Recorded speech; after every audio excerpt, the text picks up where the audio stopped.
Okay, we are recording on Zoom. Now we just have to, let's see if we can go live.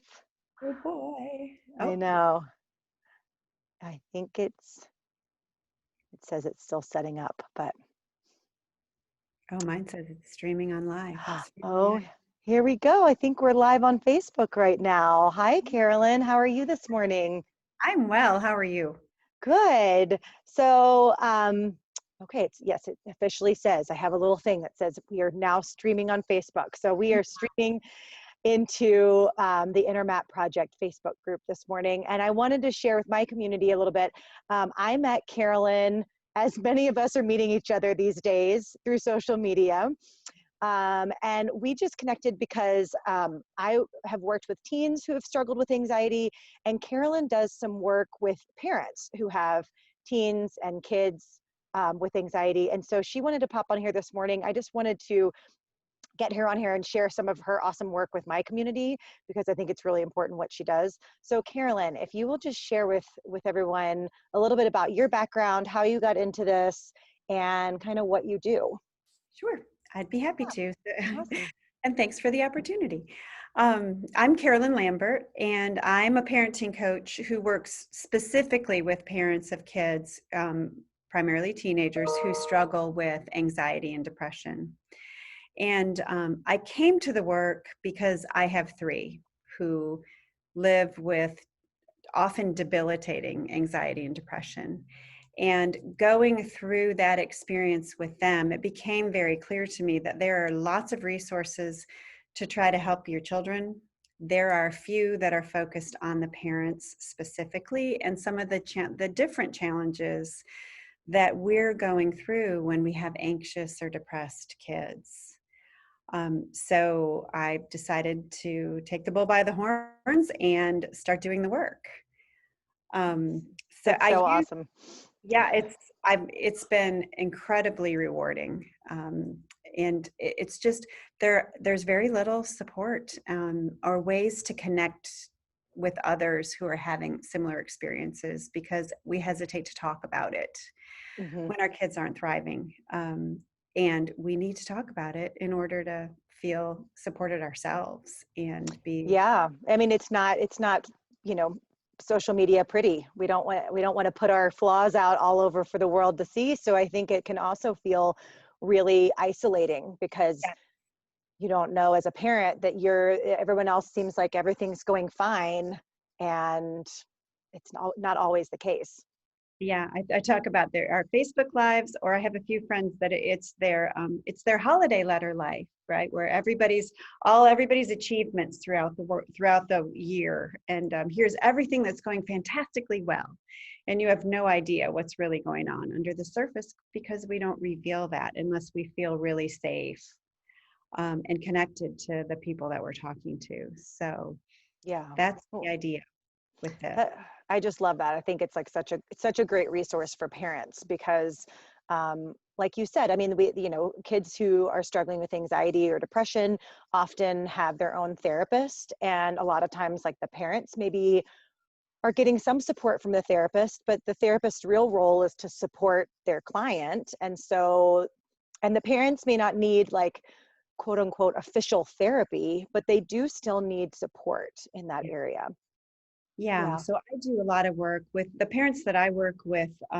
We spend a lot of time, it's sort of a cross between traditional parenting approaches and a real focus on communication and connection and those. So I use the conscious parenting model where that's the real focus is understanding where your child's coming from and connecting in a way that you can actually be supportive and helpful, as opposed to punishments and control, because that doesn't work when your kids are anxious. All it Mm-mm. does is drive them deeper into their anxiety, and Mhm. then they become belligerent and things escalate. So and I learned that firsthand with my children. So Mhm. Well, and I it's don't think that works with any kid, right? Like the the punishment. yeah, I don't think it does either, but it's a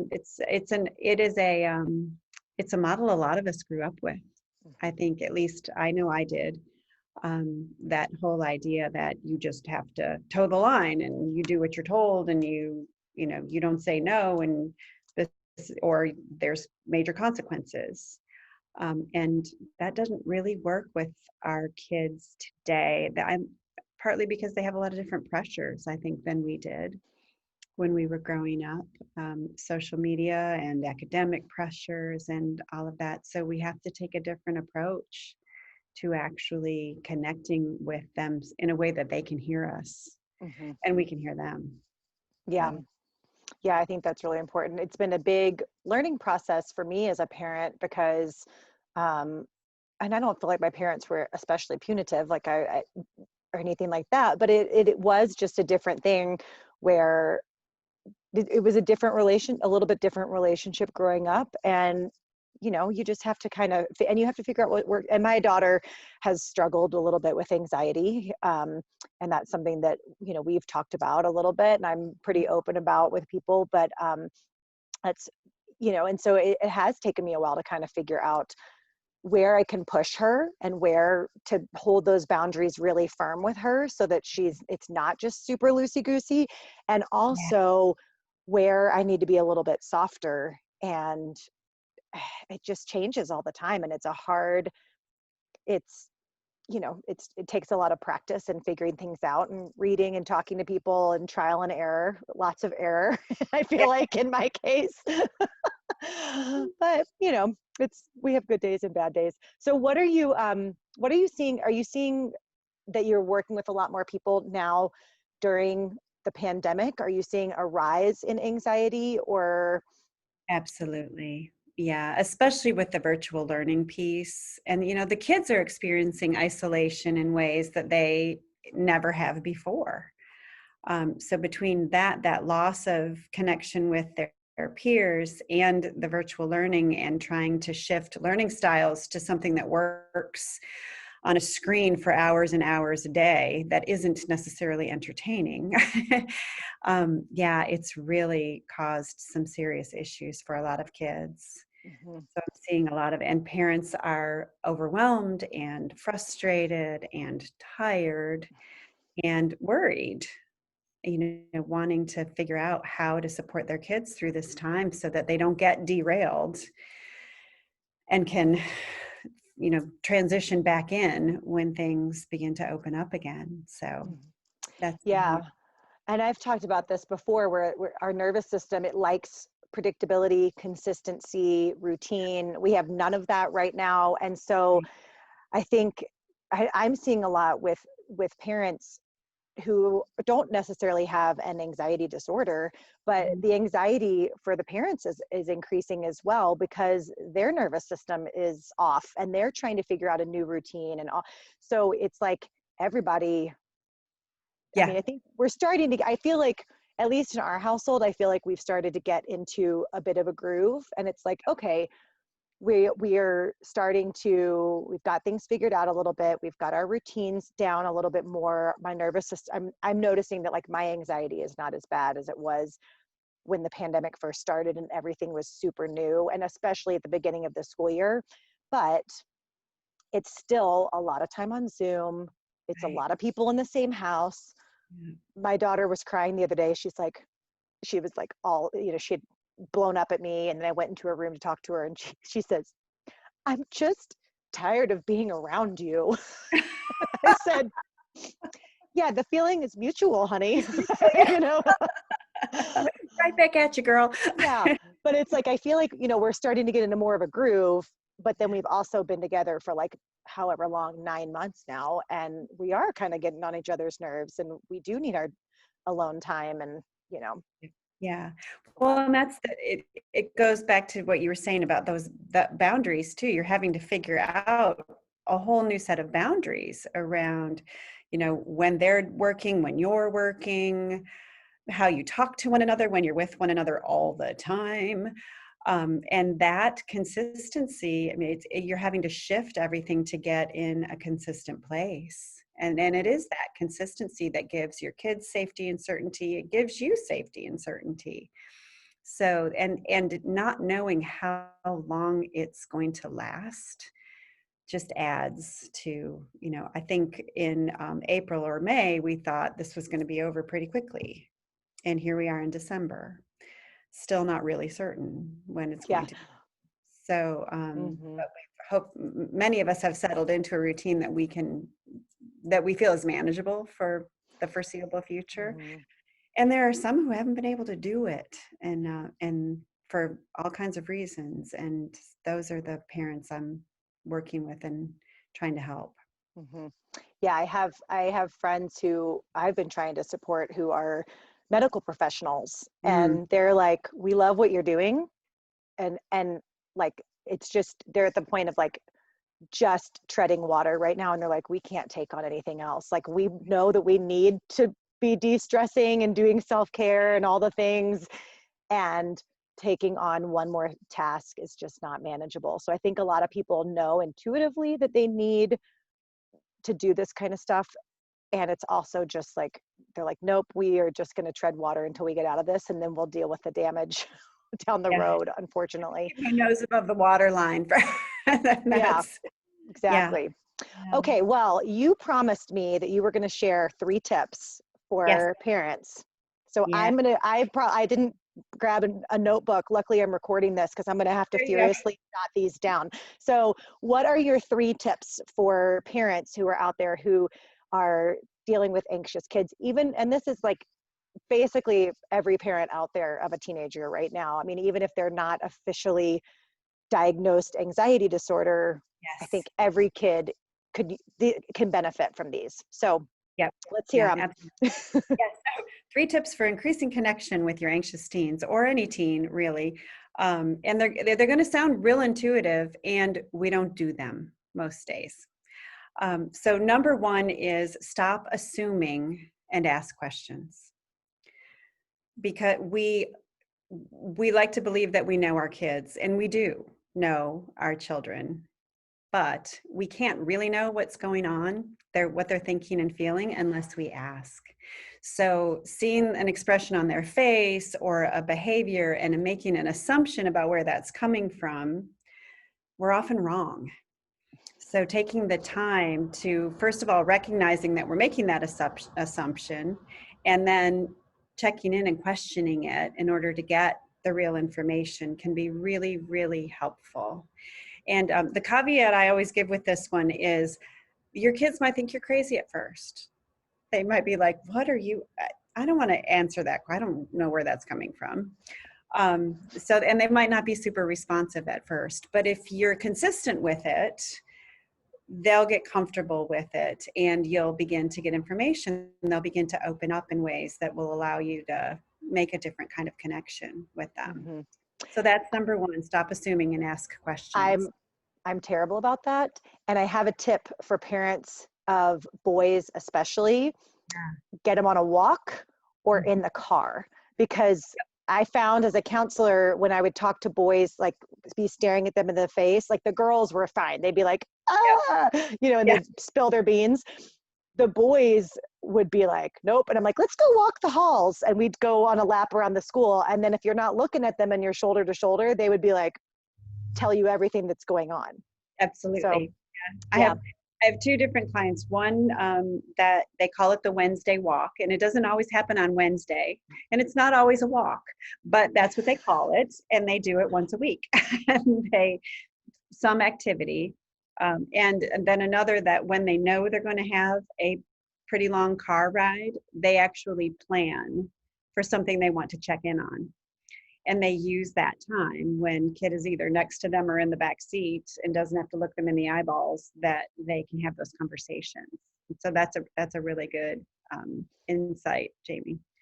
Yeah. um, Okay. So so number one, don't assume, because you make a question, double S out of you and me, right? that's that's right. And then number two is listen closely, acknowledge and validate.